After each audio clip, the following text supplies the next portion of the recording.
4 ingin mempresentasikan 3 konten hubungan 1 sampai 6. Jadi kami mengambil tugasnya tentang ekonomi. Tentang teknologi ekonomi bukan dengan cara menyesuaikan alat dengan manusia, bukan memaksa manusia menyesuaikan diri dengan alat. Bayangkan Anda, kamu kerja di depan komputer, kalian kalau usia terlalu rendah, meja yang terlalu tinggi, atau posisi lain bikin kamu duduk terus, lama-lama punggung dan leher kamu akan menjadi pegal. Nah, disitulah teknologi ekonomi berperan. Cara kerjanya secara sederhana. Yang pertama, mengamati manusia saat bekerja. Para ahli ekonomi mempelajari bagaimana orang duduk, berdiri, bergerak, melihat, dan menggunakan alat.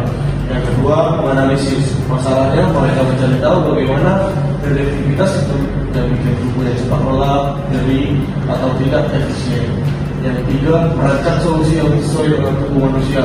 Setelah tahu masalahnya, mereka menggunakan teknologi seperti sensor gerak, software, desain 3D, dan data ukuran tubuh manusia untuk membuat alat atau sistem kerja yang nyaman dan pas. Yang keempat, menguji dan menyempurnakan produk atau sistem itu diuji lagi ke pengguna nyata. Kalau masih ada yang bikin tidak nyaman, terus saja yang sampai cocok. Contoh nyatanya seperti kursi dingin atau kantor bisa datang tinggi rendahnya, posisi sandaran punggungnya, dan tempat tangan supaya turun tetap sejajar. Nah, jelaskan bagaimana teknologi tersebut bekerja dalam bangsa kalian sendiri. Jadi di sini kami mengambil manusia. Dampak ekonomi bagi manusia itu meningkatkan kenyamanan kerja, tubuh tidak cepat lelah karena posisi kerja dan peralatan disesuaikan dengan postur tubuh. Yang kedua, mengurangi risiko cedera kerja seperti nyeri punggung, saraf tulang, atau pegangan tangan atau pegangan motor. Yang ketiga, meningkatkan produktivitas dan semangat kerja karena kondisi kerja lebih nyaman dan tidak menimbulkan stres fisik maupun mental. Yang keempat, meningkatkan kualitas hidup pekerja karena mereka bisa bekerja lebih efisien dan pulang tanpa kelelahan berlebihan.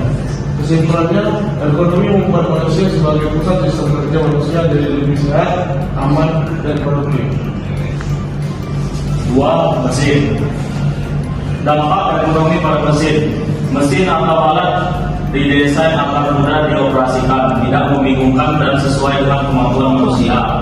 Meminimalkan kesalahan pengoperasian karena tombol, tuas, atau layar kontrol dibuat dengan posisi dan ukuran yang tepat. Meningkatkan umur mesin sebab penggunaan jadi lebih tepat dan tidak dipaksa melebihi batas. Perawatan mesin lebih aman karena tata letak komponen disesuaikan agar mudah dijangkau teknisi. Kesimpulan, ekonomi membantu mesin bekerja optimal dan aman karena dirancang agar bersahabat dengan penggunanya. 3. Material. Lebih ringan, hitam, dan ramah lingkungan. Material kerja akan semakin ringan tapi kuat. Contoh, komposit, graben, bioplastik. Akan muncul smart material yang bisa berubah bentuk atau warna tergantung kondisi lingkungan atau beban kerja. Desain peralatan ekonomis akan menggunakan material yang adaptif dan sustainable. Misalnya bahan yang bisa menyesuaikan suhu tubuh atau mengurangi getaran. Dampak ekonomi masa depan akan memperhatikan keberlanjutan, sustainability, dan kenyamanan adaptif, bukan hanya untuk fisik. 4. Metode kerja. Otomatisasi dan fleksibilitas sistem kerja akan lebih digital dan otomatis dengan bantuan AI, big data, dan simulasi ekonomi virtual atau VR atau AR. Desain tata letak pabrik, ruang kerja, bahkan cara kerja akan diuji dulu lewat simulasi 3D sebelum diterapkan. Metode kerja fleksibel seperti work from anywhere atau hybrid industri akan umum sehingga ekonomi itu memperhatikan pola kerja digital dan rumah. Dampaknya ekonomi akan berkembang ke arah ekonomi digital dan kognitif ekonomi, menyeimbangkan antara otak manusia dan sistem ekonomi. Jadi kesimpulan umum yang kami dapat dalam 10 tahun ke depan, teknologi ekonomi akan bertransformasi dari sekadar ilmu kenyamanan fisik menjadi ilmu integrasi manusia dan teknologi cerdas. Baik, sekian dari kelompok kami. Assalamualaikum warahmatullahi wabarakatuh.